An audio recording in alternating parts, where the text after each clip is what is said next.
ਦਰਸ਼ਕੋ break ਤੋਂ ਬਾਅਦ ਤੁਹਾਡਾ ਸਭ ਦਾ ਭਰਪੂਰ ਸਵਾਗਤ ਹੈ। ਸੋ ਵੀਰਸ ਗੱਲਬਾਤ ਕਰਾਂਗੇ ਕਿ ਭਾਰਤੀ ਹਕੂਮਤ ਵੱਲੋਂ ਆਪਣੇ ਕੌਂਸਲੇਟਾਂ ਅਤੇ ਏਜੰਟਾਂ ਰਾਹੀਂ ਕੈਨੇਡੀਅਨ ਸਿਸਟਮ ਵਿੱਚ ਦਖਲ ਅੰਦਾਜ਼ੀ ਦਾ ਜਿਹੜਾ ਮਾਮਲਾ ਹੈ ਕਾਫੀ ਤੂਲ ਪਕੜ ਰਿਹਾ ਹੈ ਔਰ ਇਸ ਸੰਬੰਧੀ ਮੁੱਖ ਧਾਰਾ ਮੀਡੀਆ ਵਿੱਚ ਕਾਫੀ ਚਰਚਾ ਹੈ ਔਰ ਵਰਲਡ ਸਿੱਖ ਆਰਗੇਨਾਈਜੇਸ਼ਨ ਵੱਲੋਂ ਇਸ ਸੰਬੰਧੀ ਪੂਰੀ ਜਾਂਚ ਪੜਤਾਲ ਕਰਾਏ ਜਾਣ ਦੀ ਮੰਗ ਕੀਤੀ ਗਈ ਹੈ।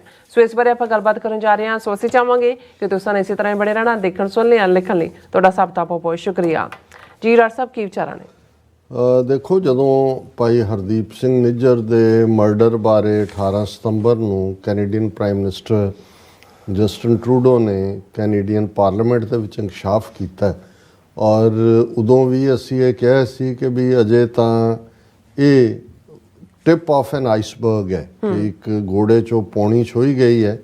ਔਰ ਜਦੋਂ ਜੇ ਤੁਸੀਂ ਇਸ ਦੇ ਪਿੱਛੇ ਮੁੜੋਗੇ ਔਰ ਇਹ ਦੇਖੋਗੇ ਕਿ ਭਾਰਤੀ ਏਜੰਸੀਆਂ ਦੀ ਇੰਟਰਫੀਅਰੈਂਸ ਕਿਸ ਲੈਵਲ ਦੇ ਉੱਤੇ ਰਹੀ ਹੈ ਤੇ ਫਿਰ ਏਅਰ ਇੰਡੀਆ ਦੇ ਉਸ ਘਿਨਾਉਣੇ ਕਾਂਡ ਲਈ ਜਿਹਦੇ 'ਚ 329 ਬੇਗੁਨਾਹ ਮੁਸਾਫਰ ਮਾਰੇ ਗਏ, ਉਹ ਵੀ ਇੰਡੀਅਨ ਏਜੰਸੀਆਂ ਨਿਕਲਣਗੀਆਂ। ਈਵਨ ਤਲਵਿੰਦਰ ਸਿੰਘ ਪਰਮਾਰ ਔਰ ਉਸ ਤੋਂ ਪਹਿਲਾਂ ਜੋ ਵੀ ਅਮਰਜੀਤ ਸਿੰਘ ਸਮਰਾਜ, ਜੋ ਕੁਛ ਸੌਫਟ ਟਾਰਗੇਟ ਕਿਤਾਬ ਦੇ ਦੋ ਲਰਨਡ ਜਿਹੜੇ ਰਾਈਟਰ ਸੀ, journalist, Globe and Mail and Toronto Star ਦੇ, ਉਹਨਾਂ ਨੇ ਜੋ ਕੁਛ ਕਿਹਾ ਆਲਮੋਸਟ 90% ਜਿਹੜਾ ਉਹ ਬਿਲਕੁਲ ਉਸ ਪਾਸੇ ਹੀ ਪੁਆਇੰਟ ਆਊਟ ਕਰਦਾ ਹੈ ਔਰ ਇਹ ਗੱਲ ਉਸ ਪਾਸੇ ਵੱਲ ਜਾਏਗੀ। ਹੁਣ ਗੱਲ ਜਦੋਂ ਅਮਰੀਕਾ ਦੀ ਇੰਡਾਇਕਟਮੈਂਟ, ਜਦੋਂ ਅਸੈਸੀਨੇਸ਼ਨ ਪਲਾਟ ਗੁਰਪਤਵੰਤ ਸਿੰਘ ਪੰਨੂ ਦੇ ਥੱਲੇ ਜਿਹੜੀ 29 ਨਵੰਬਰ ਨੂੰ ਫਾਈਲ ਹੋਈ ਔਰ ਫਿਰ ਉਹੀ ਜਿਹੜਾ ਇਹਨਾਂ ਦਾ ਗੁਪਤਾ ਉਹਦੇ ਰਾਹੀਂ ਇਹ ਸਾਹਮਣੇ ਆਉਂਦਾ ਹੈ ਕਿ ਭਾਈ ਇਹ ਕਨੈਕਸ਼ਨ ਤਾਂ ਜਿਹੜਾ ਕੋ ਕੰਸਪੀਰੇਟਰ 1 ਹੈ, ਕੈਨੇਡਾ ਔਰ ਅਮਰੀਕਾ ਦੋਨੋਂ ਹੀ ਜੁੜੇ ਹੋਏ ਨੇ। ਜੋ ਕਿਲਿੰਗ ਸਪਰੀ ਇਹਨਾਂ ਨੇ ਕਰਨੀ ਸੀ ਔਰ ਉਹ ਵਿਦਨ ਆਵਰਸ ਜਦੋਂ ਮਰਡਰ ਹੁੰਦਾ ਹਰਦੀਪ ਸਿੰਘ ਨਿੱਜਰ ਦਾ, ਉਸ ਦੀ ਜਿਹੜੀ ਹੈ ਡੈਡ ਬੋਡੀ ਜਿਹੜੀ ਵੈਨ 'ਚ ਪਈ ਆ, ਉਸ ਦੀ ਫੋਟੋ ਵੀ ਉਹਨੂੰ ਨਿਖੇਸ਼ ਗੁਪਤਾ ਕੀ ਹੈ ਉਹਨੂੰ ਭੇਜ ਦਿੰਦਾ। ਹੁਣ ਇਸ ਸਾਰੇ ਦੇ ਚੱਲਦਿਆਂ ਹੁਣ ਇਹਨਾਂ ਸਾਰੇ ਹੀ ਪੀਰੀਅਡ ਦੇ ਦੌਰਾਨ ਕੈਨੇਡਾ ਦੇ ਮੇਨ ਸਟ੍ਰੀਮ ਮੀਡੀਆ 'ਚ ਵੀ ਹਰਦੀਪ ਸਿੰਘ ਨਿੱਜਰ ਵਾਲਾ ਇਸ਼ੂ ਵੀ ਆਇਆ।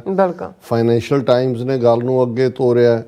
ਫਿਰ ਗੁਰਪਤਵੰਤ ਸਿੰਘ ਪੰਨੂ ਮਰਡਰ ਪਲਾਟ ਦੀ ਗੱਲ ਆਈ। ਫਿਰ ਹੁਣ ਉਸ ਤੋਂ ਵੀ ਅੱਗੇ ਜਾ ਕੇ ਜਿਹੜੀ ਹੈ ਇਨਕੁਆਇਰੀਜ਼ ਔਰ ਦੂਸਰੇ ਤੀਸਰੇ ਦੀ ਮੰਗ ਹੋ ਰਹੀ ਹੈ।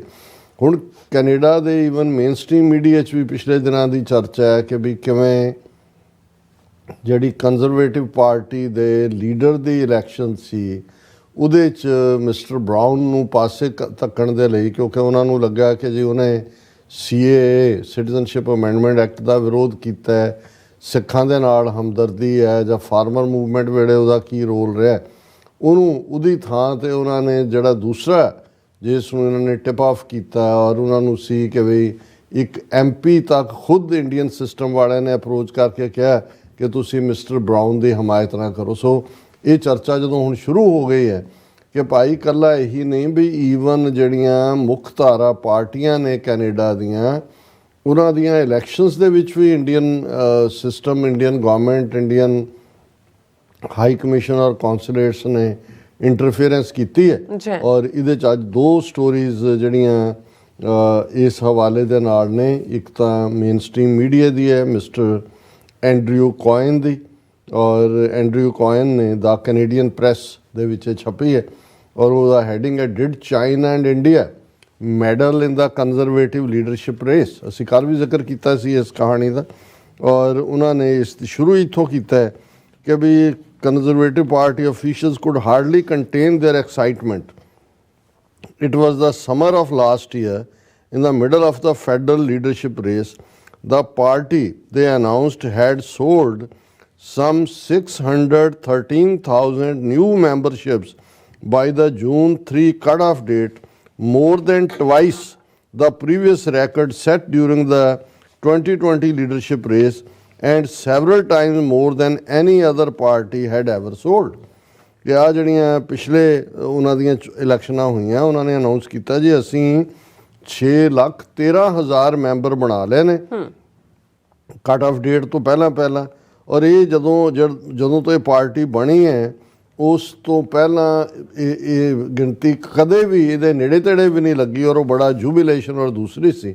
ਹੁਣ observers struggle to explain this extraordinary surge in interest in selecting the leader of a thrice defeated opposition party. Was it the candidates? Was it the party's policies? Discontent with the government governing liberals? The case of purchasing online? ਲੋਕਾਂ ਨੂੰ ਲੱਗਾ ਵੀ 3 ਵਾਰ conservative party ਹਾਰੀ ਹੈ। ਐਸਾ ਕੀ interest ਹੈ ਕਿ ਇਹਦੀ membership ਬਣਨ ਦੇ ਲਈ ਕਈ ਗੁਣਾ ਜਿਹੜੀਆਂ ਨੇ ਉਹ ਟਿਕਟਾਂ ਖਰੀਦੀਆਂ ਗਈਆਂ।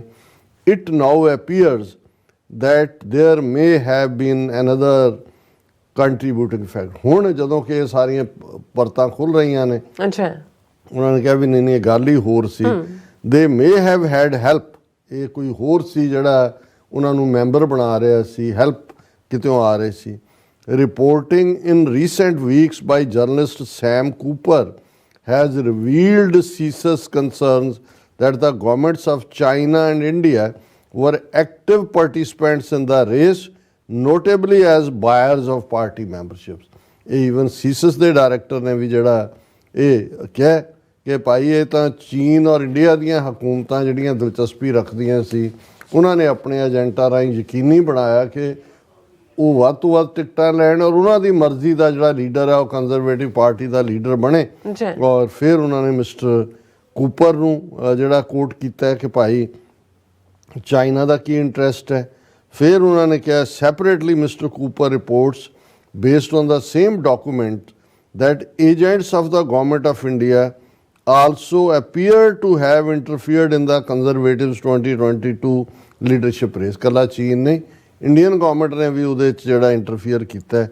He quotes CSIS as saying India provided support to an elected Canadian politician's campaigns for the leadership of a political party in Canada by securing party membership for that campaign. ਇਹ ਹੁਣ ਇਸ ਪਾਸੇ ਨੂੰ ਜਾ ਰਿਹਾ ਔਰ ਬਿਲਕੁਲ ਠੀਕ ਜਦੋਂ ਕਿ ਇਹ ਚਰਚਾ ਹੁਣ ਸੀਸਸ ਦੇ ਡਾਇਰੈਕਟਰ ਨੇ ਦਿੱਤੀ, ਮੁੱਖ ਧਾਰਾ ਮੀਡੀਆ 'ਚ ਹੈ, ਤੇ WSO ਵਰਲਡ ਸਿੱਖ ਆਰਗੇਨਾਈਜੇਸ਼ਨ ਨੇ ਜਿਹੜਾ ਉਹ ਇੱਕ ਲੈਟਰ ਅੱਜ ਐਡਰੈਸ ਕੀਤਾ ਜਸਟਿਸ ਮੈਰੀ ਜੋਸੇ ਹੋਗ, ਇਹ public inquiry into foreign interference in federal electoral process and democratic institutions, ਇਸ ਨੂੰ ਹੈਡ ਕਰਦੀ ਹੈ।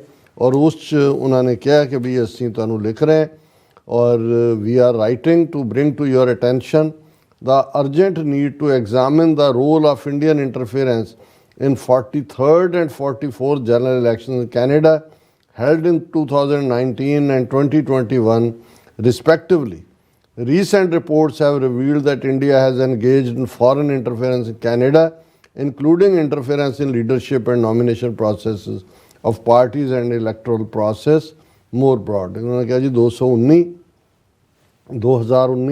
ਔਰ 2021 ਦੀਆਂ ਚੋਣਾਂ 'ਚ ਇੰਡੀਆ ਨੇ ਕਿਵੇਂ ਇੰਟਰਫੇਰੈਂਸ ਕੀਤੀ। ਫਿਰ ਉਹਨਾਂ ਨੇ ਬਿਊਰੋ ਦੀ ਰਿਪੋਰਟ ਨੂੰ ਕੋਟ ਕੀਤਾ ਕਿ India uses proxies to corrupt Canadian politicians, ਔਰ ਇਹ ਉਹਨਾਂ ਨੇ ਕਿਵੇਂ ਜਿਹੜਾ ਹੈ ਕੈਨੇਡਾ ਦੇ ਵਿੱਚ ਕਰਪਸ਼ਨ ਲਿਆਂਦੀ ਹੈ, ਪ੍ਰੋਕਸੀਜ਼ ਦੇ ਰਾਹੀਂ ਕਿਵੇਂ ਪੈਸੇ ਵਿੱਚ ਵਾੜੇ ਨੇ।